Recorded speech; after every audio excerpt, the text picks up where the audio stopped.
Times 12 ata? Times 7 Di ba? ba 7? 7, I think 7. 7. Wow. Isipin nyo, 7 ba? Oo. Seven. Anyway, hindi ko alam kung bakit ko sineshare to, pero ayun lang. Matanda na po siya, pero healthy pa rin. So, Love it. every time I go home, alam niya nandun ako for some reason. Kahit bulag siya, naaamoy Nafe-feel niya niya yung presence mo. I love it. Thank you for sharing, Donnie. Ito naman, for Belle, what is something about yourself that you've outgrown recently? Ano? Grabe siya. Sabi niya parang lahat daw kasya ko sa akin. Grabe ka naman. Outgrown recently. Siguro, the old Belle was scared to try something new, to get out of her comfort zone. But now, may less fear and mas may confidence na siya. Oh, mas may confidence na rin si Belle. Actually, kitang-kita naman, I think. Cute with the long hair. Oo, medyo ano pa, mahihain si Belle before. Before. Diba? And then now, lumabas na yung ano, diba? The real. Oo. Oh, ikaw din gumiling nun ah. Wow. Di ba galing niya gumiling-giling sa Yes, sample. Charis. Okay, thank you so much, Belle. And thank you as well to philstar.com. Maraming salamat. Next up, we have from John Bueno from Kamagkao. This is for Donnie. Okay. Donnie, you and Belle have been putting the work in promoting Tayo sa Wakas, going to mall shows like what you mentioned, ticket counters and screenings, and the fans love it. What makes this kind of promotion feel different for you? It's just the fact we don't know when we'll be in that venue again together, you know, and that makes it very sentimental. But at the same time, it makes us appreciate the moment more because we all know where we are, we know where the supporters are, we know that, you know, parang nandun din yung mindset na, yes, we don't know when the next time is, but we can be grateful for what's happened at this moment. So yun, that's what makes it different. But also, we've been having a lot of fun. Hindi kami sumusunod sa usual na route sa mall show na, di ba, yung isang kanta lang or ganun. Play around. We're playing around with it. We're having fun. We're trying to see, you know, what the crowd wants and Yeah. trying to give them a glimpse of our, you know, past projects all the way to now. So going back to memory lane, di ba? Making it a fun experience for everyone. Yeah. Sorry. Cute, di ba? Sa mga your mall shows with also your co-stars dito sa Tayo sa Wakas. That's so exciting. At least it's nice to see na you guys are more, you guys are exploring more now, di ba, together. Thank you so much, Donnie. Okay, ito naman for Belle. Hearing the untimely siguro separation of your pairing must have been hard for the both of you and for your fans. So how are you coping? Slowly. You know, it's hard to get out of something you've been doing for a long, long time. But I'm looking at the positive side of it. Na Donnie and I, through this, will grow. And we've been open about it. Na whether we work together or not, we're very supportive of each other. And I'm just excited to see where this journey takes us. And I know that he's gonna do great and amazing things. Ikaw naman, Donnie, do you have anything to say about it? Then, and you, yun ang sabi ko, and you. Yes. Na-affect ako! Pero it's okay, di ba? Again, we are very happy for you guys. We're excited to see where this path takes you. And we can't wait for your future projects. Individually, hopefully next time, di ba? When the perfect timing comes together ulit, di ba? Yes. Di ba? Sabi nila ng friends from the media natin, thank you, Donnie and Belle. Thank you guys. Thank you so much. Maraming salamat. Love namin kayo lahat. Walang iiyak ha. Walang iiyak. Tissue po, please. Yes, baka may tissue po dyan. Charot. But thank you so much, Donnie and Belle. And thank you so much to John Bueno from Kamagkao.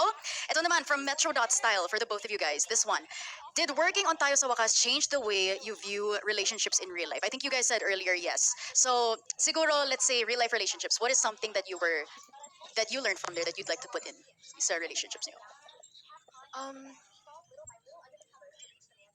Well, just of course, one, the maturity and the growth of how it is to love someone, but also how much can I give to love give when I'm loving someone. Diba? Just how much can I sacrifice?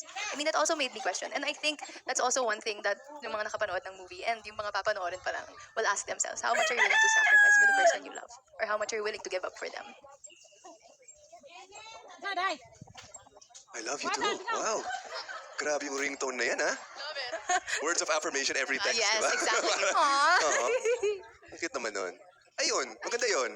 Kailangan may words of affirmation. Yes. Oo. Dapat i-remind yung isa't isa kung gaano nyo kamahal ang isa't isa.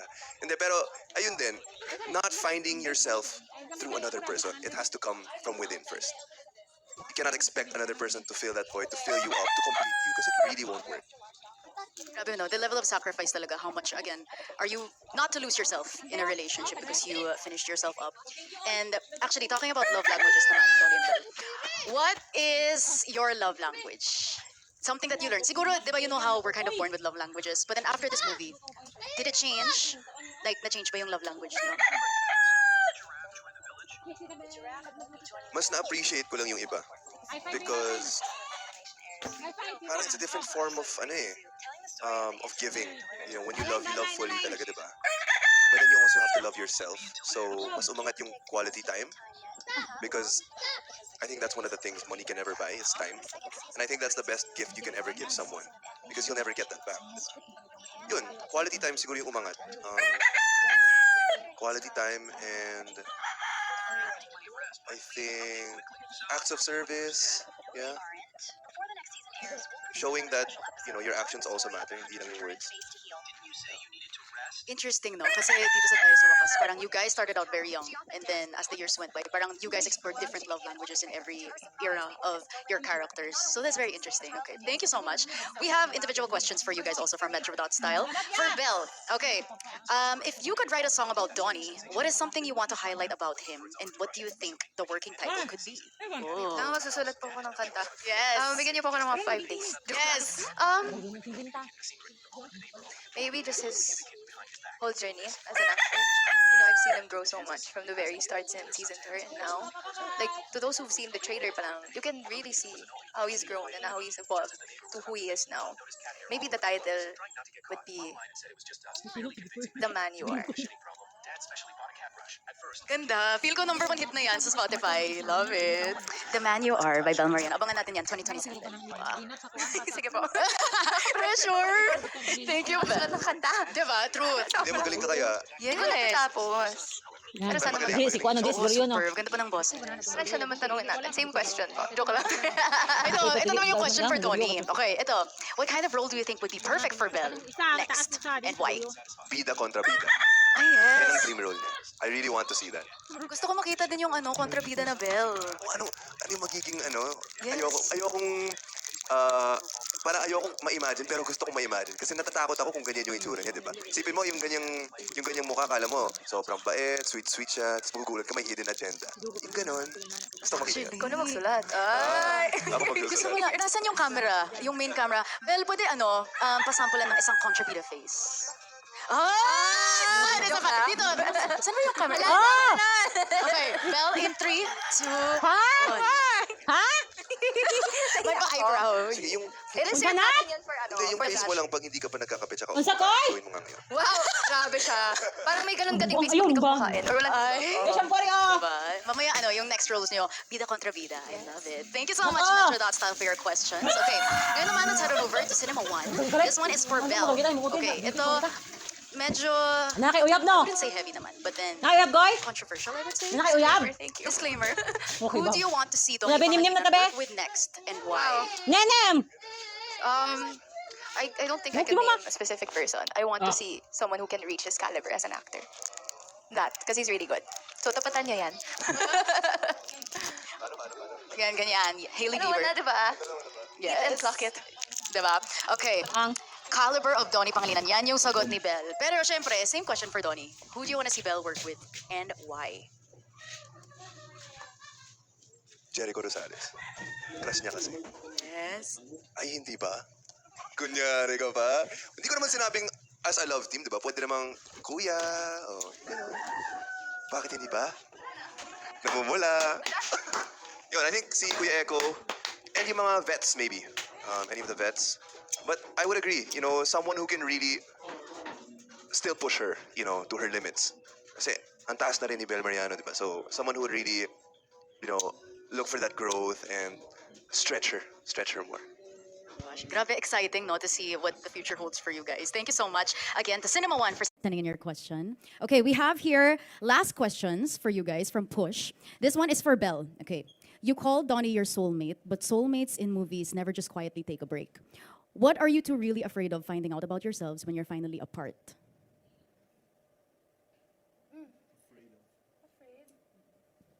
That's a hard question. Is this for me and her or for Belle? Yeah, yun nga. Tama naman, you shouldn't live in fear, like what Donnie said. Maybe just the whole journey, of course, when I said nga before, the whole parting, is scary. It's a scary journey. But I know naman, after after the tunnel, diba, there's light.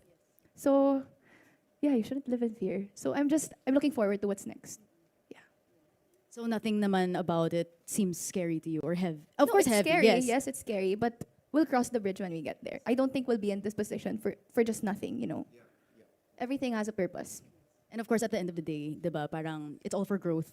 And at the same time, you guys are still there supporting each other anyway. So hindi naman talaga mawawala yung Donnie and Belle relationship and friendship that you guys have. Thank you so much, Belle. Okay, ito naman for Donnie. You cried saying goodbye to Belle on camera. What did you feel in that moment? Umiyak ba ako? Parang di naman. Malapit na. Sabi ko Nandun na ako, naman. ganun. Yes. Okay. So what did you feel when the moment the camera stopped rolling? Did you feel relief, grief, or something that you still don't have a word for? Well, before the press ko, nag-uusap kami, uy, walang iiyak ah, ganun, parang nagbibiro pa kami.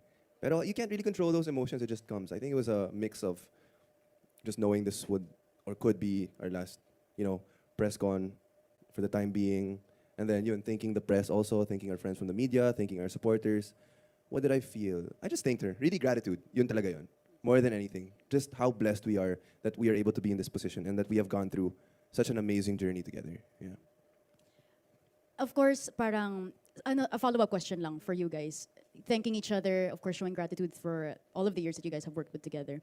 Ano yung naging siguro conclusion nyo as Donnie and Belle? What made you guys say like, okay, I think Tayo sa Wakas should be our final project together? You know, like what I said, everything happens for a reason. Just how beautiful the story is, and just the message of the story too. And also, after 7 years of working together, parang this is the best film that would really, hopefully, mark our names as actors and actresses. So, sa mga di po nakapanood, panoorin niyo na po. Showing po tayo. Yeah, I think it's just how perfect the story came, in a time where we were already talking about this. But ang sabi kasi namin, we'll wait for the right project, we'll wait for the right storyline. Para maganda parang yung hatid, di ba? So, nung nabasa talaga namin yung unang draft, or even the pitch to us, when they were telling us, the gist of the story, iba talaga siya, and sabi talaga namin, ito na yung perfect time. Yeah. Grabe, yes. And parang it will really showcase you guys as actors, and not only actors, and also the people you are talaga. Well, but honestly, more than that, kami second na lang yun eh. Or even third. It's really just creating a story where people can relate to Yep. and people can get a breather from everything happening right now. And a story that can touch hearts. Lalabas kayo ng sinehan, hindi niyo makakalimutan yung pinanood nyo. Kasi you can always say, oh, maganda yun. Okay naman yun, di ba? Pero yung mapapaisip ka for days and days after na, wait, ba't ako na apektuhan dun? Ba't parang may tama dun ng scene na yun? Ba't ang ganda ng line na yun? Ba't parang tumagos yun? Yung ganun. That's what we really want. So if we're able to, have that, if we're able to successfully showcase that, then dun pa lang happy na talaga kami. Yeah. Lasting impact and tapping into the hearts Yeah. of the Filipino, not only Philippines, but even the world. Kaya maraming salamat, Donnie and Belle. And thank you so much to Push. Of course, we have one last question for you guys. This is about the love team culture. Love team culture has vastly changed since you've teamed.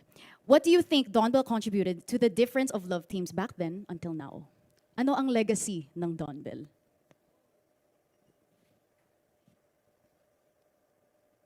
That just because hindi na kayo love team for the time being, it doesn't mean nawawala na rin yung support niyo sa isa't isa. Everlasting support. And you will always have a teammate in each other. I think that's the biggest thing we want to showcase. And we talked about this. We know there are going to be a lot of even love teams coming up that will probably look at the situation. And we want them to know that it's okay that you guys do other things too, Life shouldn't revolve around both of you just doing the same thing over and over again. There's so much more to that, and it can be healthy if done right, if communicated the right way. And as long as you have a great support system, and at the end of the day, of course, a God who will give you your purpose, then it's going to be okay. Not saying it's going to be easy, but it's going to be okay. Yeah. I agree. That's what I said earlier. Everlasting support. Yan lang. That's beautiful, diba? I think that's a beautiful way to end our Q&A portion. Maraming salamat. Again, palakpakan po natin Donnie Pangilinan and Belle Mariano. And thank you as well to our friends from the media for sending in your questions. But before I let you guys go, do you guys have any message to your supporters and any promotions, of course, for the movie Tayo sa Wakas? Go ahead. You've been showing for 6 Nagbilang days, po Belinda. siya. Oo. Well, sa lahat ng mga nakapanood, thank you so much. Sana po nagustuhan niyo po ang mensahe ng napakagandang storya ng Tayo sa Wakas. And to our press and media, thank you so much for joining us here. Thank you for your time. Sa mga hindi po nakakapanood, panoorin niyo na po ang Tayo sa Wakas kasi showing pa rin po kami. Ayan po, sabay-sabay po tayong magmahal, masaktan, at mag-heal. Dito po sa Tayo sa Wakas. We are now on our 2nd week, so kita-kits po tayo sa mga sinehan. Maraming salamat po. Thank you guys. We love you all. Thank you so much, Bel Mariano and Donnie Pangilinan. Of course, meron silang gifts for you guys. Ayan para sa mga Aw. friends natin from the media. Yes. Yes, sure. Okay, I Yan ang think caps namin ni Belinda sa Tayo sa Wakas. tayo sa Yan